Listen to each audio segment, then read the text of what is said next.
I heard about beer and food, so I had to come check it out for myself. And that brought me out here to North Fresno on Champlain and Perrin. Thanks, Tanya. Now it's time to take a look at the Bulldogs who are bringing crowds to their feet in the big leagues. With the Bulldogs hard at work in spring training, be sure to look out for number 29 next year under the Saturday Night Lights. Fresno State softball continues its hot streak after sweeping Colorado State over the weekend. The food forest is carefully designed in layers, which are meant to work with one another and sustain each other over time. How easy has it become easy or hard, to work with the, precautions of having all the safety precautions, social distancing, whatever it may be, while being in the studio? The Sigma Nu House would normally play host to philanthropic events and fundraisers with other organizations in the Greek community.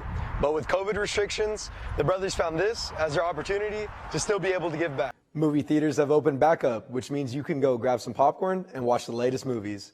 Here are some things you need to know before you go. Spring semester can be an exciting and stressful time for seniors, especially during this pandemic. Usual experiences like graduation and applying for jobs are now very different. The pandemic has been tough on everyone, but the time away from work or school has given some people unexpected opportunities. Wyatt Babb tells us how some people were able to turn their time off into time well spent. Downtown Fresno is celebrating small women-owned businesses in honor of International Women's Day. And it's getting sunnier out there, so remember to layer on that sunscreen, Trevor. You know I've already got it on me. We will see you next week with our final Fresno State Focus newscast of the spring semester. I got to see which ones are best for our property. Lázaro Alvarado began his permaculture journey 2 years ago here in Squaw Valley. Permaculture stands for permanent agriculture.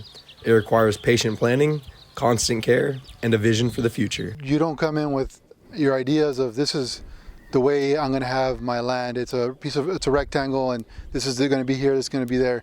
You come and observe the land generally for a year, and then you let the land tell you where things should be. To collect water, Alvarado is digging a pond in the lowest part of the land. Under the natural shade of an oak tree, his chickens provide eggs and manure. His garden is close to his home to easily tend to daily. In a flat, open spot of the land, you can find the food forest. It is here that a variety of crops will grow both food and medicine for Alvarado and all living organisms in the ecosystem. The food forest is carefully designed in layers, which are meant to work with one another and sustain each other over time. It starts anywhere from the low fungi and herbaceous plants that provide nutrients to the soon-to-be canopy trees, which are going to provide shade. This layered approach promotes sustainable fertility and biodiversity in the ecosystem.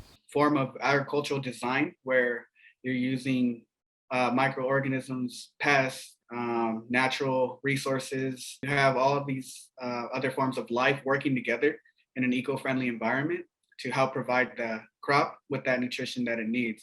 Once completed, Alvarado will have a self-sustaining grocery store in his own backyard. In Squaw Valley, Robert Ortega Jr., Fresno State Focus. It has socks, it has nail clippers. Down Blackstone Avenue in central Fresno, you'll see scattered glimpses of homeless people down different parts of the intersecting streets. It was through here that the brothers of Sigma Nu would pull over and hand out care packages to folks they spotted while driving along. The Sigma Nu House would normally play host to philanthropic events and fundraisers with other organizations in the Greek community. But with COVID restrictions, the brothers found this as their opportunity to still be able to give back. Together, the brothers sat down and constructed the care packages. Each bag contained a pair of socks, nail clippers, a box of tuna and crackers, lip balm, cleaning wipes, and bandages. From here, the brothers divided into separate cars and went out to find homeless folks to give the bags to. If we're looking to serve these people one day, we at least have to communicate with them. So doing little things like this, handing out goodie bags like what we're doing right now is definitely humbling. This was the first time the fraternity did community service in this manner, but it left them with a sense of joy and a new experience to continue in the future. It was pretty cool. I met this guy named Dwayne. I handed him the bag. He seemed super excited. He was really happy. Fist bumped him. It was cool.